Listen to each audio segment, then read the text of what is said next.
오늘의 사연 시작합니다. 안녕하세요. 저는 올해 결혼식을 앞두고 있던 30대 여성이에요. 어린 시절의 불우한 기억들을 이겨내고 참 열심히도 살았습니다. 행복한 가정을 이루는 게 가장 큰 목표였는데 이렇게 제가 파혼을 결심하게 될 줄은 정말 몰랐네요. 어릴 때부터 제가 가장 부러워하는 친구들은 따로 있었어요. 예쁘게 생기거나 공부를 잘하는 애들도 물론 부럽긴 했지만 그보다 엄마 아빠의 사랑을 온전히 받고 자라는 친구들이 제일 부럽더라고요. 왜냐하면 저는 이혼 가정에서 자랐거든요. 초등학교에 막 올라갈 무렵에 부모님이 이혼을 하셨는데 기억이 가물가물하긴 합니다. 회사에 나가 돈을 벌어야 하는 아빠 때문에 저는 어쩔 수 없이 고무집에 얹혀 살았네요. 조금 머리가 컸을 때 부모님이 이혼한 이유를 들었는데 다른 남자와 눈이 맞은 엄마가 저를 두고 집을 나가셨답니다. 따지고 보면 이혼은 아닌 거죠.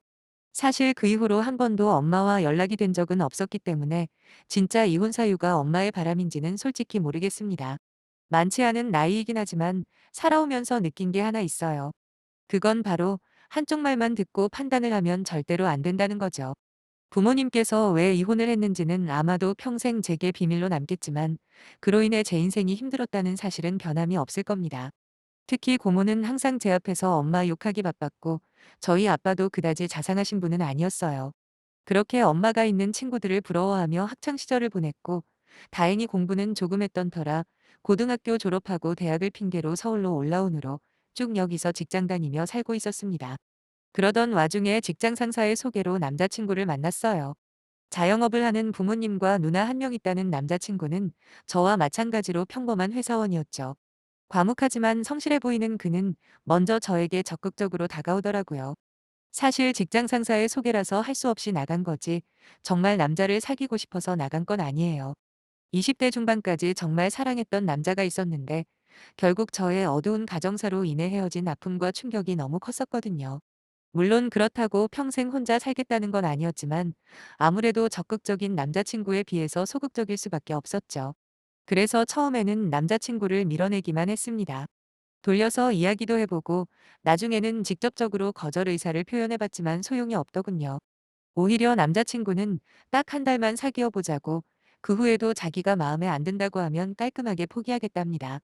그런 남자친구에게 제 마음이 조금씩 열려가기 시작하는데 저는 연인 사이가 되기 전에 일단 저의 불우했던 가정사를 털어놓는 게 맞다는 생각이 들더라고요. 그래서 하루 날 잡고 전부 다 이야기를 해줬어요. 한참을 묵묵히 제 이야기를 끝까지 들은 남자친구가 제 손을 잡으며 말하더군요. 지금까지 살아온 모든 순간순간에 있어서 네 잘못은 하나도 없다고 말이죠. 그러면서 자기는 전혀 신경 쓰지 않는다고 정작 중요한 건 저라는 사람 자체뿐이랍니다. 그때 남자친구의 그 말을 들었을 때 얼마나 큰 위로와 용기를 얻었는지 모릅니다. 그리고 저런 남자라면 언제가 될지는 모르겠지만 가정도 이룰 수 있겠다는 생각까지 하게 되었고요. 그렇게 여느 연인들처럼 1년이라는 시간을 사귀다 남자친구가 결혼을 하자고 청혼을 하더라고요. 저 역시 정말 기쁜 마음으로 그러자 했습니다. 처음 남자친구의 부모님을 만나는 날 그렇게 긴장된 적은 없었던 것 같아요. 최대한 신경을 쓰고 찾아갔죠. 남자친구가 미리 저에 대해 어느 정도 이야기를 해두어서 그런지 딱히 어렵고 불편한 질문은 하지 않으시더라고요. 특히나 제 가정사에 대해서는 언급도 안 하셔서 그 점은 감사했습니다. 그 후로도 몇 번 예비 시 부모님과 만나며 사이가 좀 더 가까워졌고 결혼 날짜도 대략 정해놨어요. 물론 그 사이에 불편한 상황이 아예 없었던 건 아니에요. 제가 이직을 하면서 근무 환경이 많이 바뀌었거든요. 회의도 많아지고 특별 근무라고 하죠. 야근이나 휴일 근무가 엄청 늘었어요. 덕분에 남자친구를 한동안 못 만나다가 근 한 달 만에 데이트를 하는 날이었죠. 모처럼 남자친구와 시간을 보내려고 잔뜩 기대에 부풀어 있었는데 갑자기 예비시 부모님께 전화가 걸려왔고 같이 밥을 먹자고 하시더군요.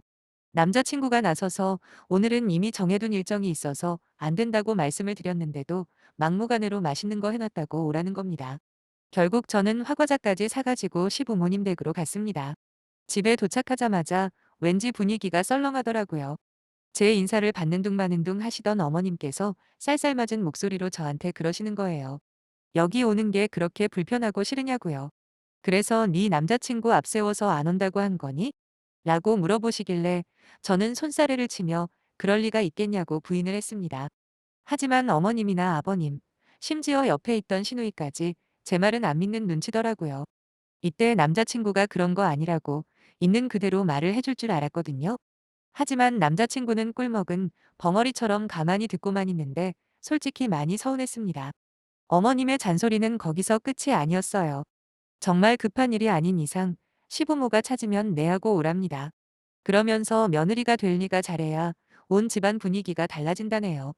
그게 며느리 역할이라면서 일장연설을 하시는데 그나마 뒤늦게라도 남자친구가 그만하시라고 그쯤 하면 됐다고 말려서 넘어가긴 했습니다. 돌아오는 길에 남자친구가 마음 상했으면 미안하다고 어른들이 다 그렇지 뭐 하는데 그때 처음으로 이 결혼을 하는 게 맞는 걸까 하는 불안감이 들었네요. 또 한 번은 남자친구네 가족 모두가 일이 있어서 어머님 혼자서 가게를 봐야 하는 상황이었어요. 당시에 저도 한참 바쁠 때가 어떻게 하냐 힘드시겠네라고 남자친구에게 이야기를 했죠. 그랬더니 남자친구가 저한테 하루 회사 쉬고 가서 도와드리면 안 되냐는 거예요. 저는 당연히 농담이라고 생각하고 흘려들었는데 그날 하루 종일 남자친구가 부탁을 하더라고요. 진심이냐고 오빠도 알다시피 요즘 우리 데이트할 시간도 없이 바쁜 거 모르냐 했습니다. 도와드리고 싶은 마음이 없는 건 아니지만 현실적으로 불가능하지 않냐 그랬죠. 남자친구는 그래도 불만인지 회사 일도 중요하지만 이번에 가서 도와드리면 점수 하나는 제대로 딸 수 있을 거랍니다. 황당했죠. 회사 일까지 빠져가면서 도와드려야 할 이유도 모르겠고 애초에 내가 점수를 왜 따야 되냐고 물어봤어요. 자기도 할 말이 딱히 없는지 안 가면 되는 거지 별것도 아닌 일로 날 세우지 말라더라고요. 그러면서 저보고 생각보다 매정하답니다. 일 크게 만들기도 싫고 당시에 계속 전화기만 붙들고 있을 상황이 아니라 그냥 안 갈 거다 대답만 하고 넘기긴 했는데 기분이 참 묘했어요. 결혼 전에도 이러면 대체 결혼 후에는 얼마나 이런 상황을 맞닥뜨려야 할지 걱정이 안 될 수가 없었죠. 마지막으로 남자친구와 크게 갈등이 생긴 이유 중에 하나가 있는데 그건 바로 어머님과의 연락 문제였는데 어머님의 유일한 취미가 뭔지 아세요? 그건 바로 전화로 수다를 떠는 걸 그렇게 좋아하시더라고요. 하지만 좋은 이야기만 해도 힘들 판에 대화 내용의 대부분은 남들 흉보는 거였어요. 친지분들부터 시작해서 이웃들까지 대상을 가리지 않고 까대시는데 문제는 자꾸 저한테 전화를 한다는 거죠. 제가 회사에 있어서 바쁘다고 말씀을 드려도 소용이 없더군요. 수시로 전화를 해서는 옆집 여자가 나한테 뭐라고 했다. 마트의 점원이 그렇게 불친절할 수가 없다 등등 심지어 예전에 있었던 일까지 끄집어내서 사람들 욕을 합니다. 그러다 보니 저도 더 이상 전화 받기가 싫어지더라고요. 그래서 한 번 두 번 안 받다 보니 어머님이 글쎄 남자친구한테 불만을 토로하신 겁니다. 며느리들 애가 자기한테 전화도 자주 안 할 뿐만 아니라 요즘 들어 전화를 하면 잘 받지도 않는다고요. 하루는 남자친구가 심각한 표정으로 자기랑 누나는 성격이 살갑지가 못해서 어머니가 많이 서운해하셨다며 저한테 그런 부분을 채워주면 좋겠다는 식으로 말을 하더라고요. 아니 밥 먹을 시간도 없을 만큼 바빠 죽겠는데 어머님한테 오는 전화를 어떻게 다 받냐고 따졌습니다. 거기다 기껏 전화 받아봐야 순전히 남욕하는 것뿐인데 솔직히 시간이 남아도라도 받기 싫은 건 사실이라고 잘랐더니 남자친구는 서운하답니다. 그냥 내내 하면서 흘려듣기만 해도 어머니는 만족하실 텐데 왜 그렇게까지 까칠하게 구냐대요? 그러면서 이번에도 무슨 점수를 따니마니 이상한 소리를 하길래 아니 자기들도 못하는 걸 나더러 대신해달라는 게 말이나 되냐. 세상에 그런 불공평한 논리가 어디 있냐고 그랬어요. 그날 처음으로 남자친구와 심하게 싸웠네요. 그러다 제가 결정적으로 파혼을 결심하게 된 사건이 있었는데 발단은 돈 500만 원 때문이었죠. 이직한 회사에서 아이디어 공모전이 있었거든요. 사내 행사답지 않게 큰돈이 상금으로 걸려 있어서 저는 며칠 밤을 새며 열심히 준비를 했고 운 좋게 1등을 차지할 수가 있었습니다. 일주일에 휴가와 상금 500만 원이 포상으로 주어졌고요. 처음에는 여행을 갈까 생각도 했지만 역시 결혼할 때 보태는 게 좋겠다는 생각으로 남자친구에게 자랑삼아 말을 했더니 처음엔 남자친구도 무척 기뻐해 주더라고요. 그런데 며칠 뒤 남자친구가 전화를 해서 말하기를 이참에 그 돈으로 자기 어머니랑 누나한테 선물을 하나씩 하면 어떻겠냐는 겁니다. 솔직히 선물까지 할 만큼 큰 돈도 아니었고 무슨 일만 있으면 자기 가족부터 찾는 게 슬슬 거슬리더군요. 저는 그냥 알겠다고 작은 화장품 정도 사주고 말아야지 하고 넘어갔는데 그날 저녁 남자친구 어머님이 저한테 카톡으로 사진 하나를 보내주더라고요. 뭔가 하고 자세히 보니 글쎄 200만 원이 넘는 명품 핸드백이지 뭡니까. 그 순간 얼마 전에 남자친구가 선물 타령하던 게 떠올라 곧바로 어머님께 전화를 걸었죠. 그리고 방금 보내주신 사진이 뭐냐고 물었더니 아니나 다를까 네가 이번에 보너스 받은 걸로 선물해 준다고 그러지 않았냐고, 그래서 나름 저렴한 걸로 골랐답니다. 그러면서 한다는 말이 신우이랑 교대로 쓸 거니까 이거 하나만 사주면 된다는 식으로 또 그 와중에 생색까지 내시대요. 사줄 생각은 없었지만 얼마짜리냐고 했더니 300만 원 조금 넘는다네요. 아니 어느 미친 여자가 결혼도 하기 전에 그런 선물을 한답니까? 거기다 제가 상금을 몇천만 원 받은 것도 아니고 딸랑 500만 원 받은 건데 300만 원짜리 명품 핸드백을 제가 대체 왜 사줘야 하는 건지 이해가 안 되더라고요. 저는 치밀어 오르는 화를 최대한 꾹꾹 누르며 제가 선물을 사드린다고 한 건 화장품 정도를 말한 거지 몇백만 원짜리 명품 가방을 말한 게 아니라고 말씀드렸어요. 갑자기 어색한 정적이 흐르고 어머님이 엄청 당황스러워하는 게 전화기 너머로도 느껴지더라고요. 그리고는 일단 알겠다고 하시며 전화를 끊으셨습니다. 찬바람이 부는 목소리에 괜히 제가 잘못한 것도 아닌데 마음이 너무 불편했어요. 저는 곧장 남자친구에게 전화를 걸었지만 통화 중이길래 이번 일은 진짜 확실하게 짚고 넘어가야지 하고 있었습니다. 그런데 곧바로 남자친구한테 전화가 왔죠. 받자마자 남자친구는 잔뜩 화가 난 목소리로 언성을 높이는 거예요. 지금 정신이 있냐 없냐는 둥 자기가 일부러 판을 다 깔아놨는데 벌써부터 미움 싸면 어쩔 거냐 난리를 치는데 아니 지금 누가 누가한테 화를 내는 건지 어이가 없었죠. 오빠야말로 지금 뭐 하는 거냐고 왜 나랑 한마디 상의도 없이 그런 큰 선물을 하겠다고 약속했냐며 반문을 했습니다. 그러자 남자친구가 한다는 말이 자기 집에서는 저를 친딸처럼 받아들이기로 마음먹었는데 저는 아닌 것 같답니다. 뜬구름 잡는 소리 하지 말고 핵심만 이야기하라고 했어요. 그랬더니 저같이 하자 있는 사람을 아무런 불만 없이 이해하고 또한 가족으로 받아들여준 고마운 가족들에게 그 정도 선물이 뭐가 어렵냐입니다. 저보고 감사할 줄을 모른대요. 거기다 자기가 이번에 이야기를 잘해놔서 선물만 딱 했으면 점수는 그냥 따따블로 땄을 텐데 괜한 돈 욕심 때문에 일을 그르쳤답니다. 그제서야 깨달았어요. 제가 불행한 가정사를 털어놓았을 때 남자친구가 그건 제 잘못이 아니라고 위로해줬던 게 전부 거짓이었다는 걸요. 낳아준 엄마한테 버림받고 고모집에서 눈치밥 먹으며 자랐다는 이유로 저를 마치 큰 하자가 있는 사람으로 생각하고 있었다는 걸 이제서야 알아채다니 사실 돌이켜보면 그 전에 점수 노래를 부를 때부터 충분히 눈치챌 만도 했는데 전부 다 제 잘못입니다. 어떻게 지금까지 저렇게 악독하고 이기적인 마음을 철저하게 숨겨왔을까요? 그리고 남자친구 말대로라면 저는 부모가 없다는 이유 하나만으로 자기 부모랑 누나한테 제 모든 걸 바쳐 충성할 사람이라고 생각했던 것 같아요. 저와의 결혼도 애초에 그럴 계획이 밑바탕에 깔려 있었겠죠. 제가 다시 한번 물어봤습니다. 지금까지 나를 그렇게 생각해왔냐고, 네 눈에 내 인생이 결점투성이로 보이냐고 했더니 사실 틀린 말은 아니지 않냐입니다. 순간 온몸에 힘이 쭉 빠지면서 지금까지 내가 뭐 했나 싶더군요. 결국 남자친구의 진짜 속내는 제가 문제가 많으니 돈으로든 뭐든 어떻게 해서든 점수를 따서 만회하라는 거잖아요.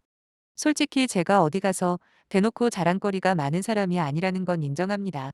그러나 이따위 대접을 감수하면서까지 결혼을 할 만큼 문제가 많다고는 절대 생각하지 않아요. 그동안 수많은 사인들이 있었음에도 불구하고 눈치채지 못한 건 저의 불찰이라 치고 이제부터라도 정신 똑바로 차려야겠다는 생각에 남자친구에게 우리 결혼 없던 걸로 하자 했습니다. 자존심 때문인지 헤어지자는 제 말이 끝나기가 무섭게 알겠다고 말하곤 끊더군요. 솔직히 미안하다 한마디는 할 줄 알았는데 그렇게 쉽게 이별을 받아들이는 남자친구의 반응에 당황하긴 했지만 차라리 잘 됐다고 생각하고 그렇게 마음 정리를 하기 시작했어요. 하지만 다음 날부터 전화기에 불이 날 정도로 전화를 해대더라고요. 뭐 자기가 생각을 많이 해봤는데 자기 가족들한테 조금이라도 제가 잘 보였으면 하는 마음에 오버한 것 같다고, 그러니까 다시 처음부터 찬찬히 진행을 하잡니다. 아니 그러니까 왜 제가 그 사람들한테 잘 보여야 하는 거냐고요. 뭐가 모자라서요 네? 이혼 가정에서 잘한 거 그거 하나 빼고는 배울 만큼 배웠고 벌 만큼 법니다. 근데 뭐가 아쉬워서 하자 취급당하며 그 집안으로 기어 들어간답니까?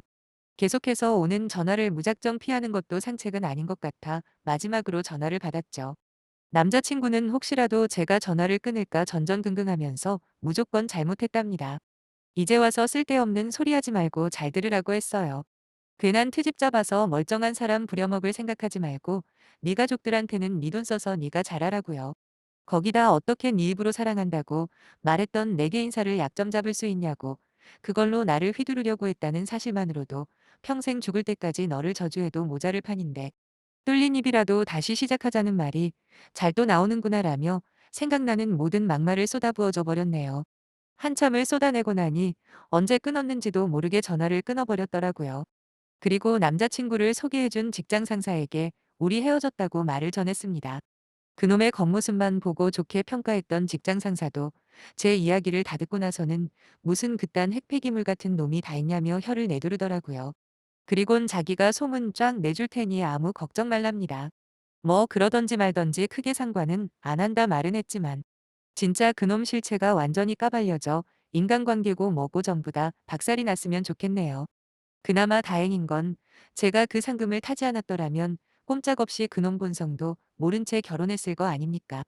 그러면 그 집에서 어떤 대우를 받았을지 상상만 해도 끔찍할 따름이에요. 제가 원했던 행복한 가정을 이루는 꿈은 조금 미뤄두고 좀 더 훌륭한 제 자신이 되는데 당분간은 집중하려고요. 그래도 이렇게 다 털어놓고 나니 약간은 남았던 찝찝한 기분이 싹 날아가 버린 것 같아 후련합니다. 들어주셔서 정말 감사해요.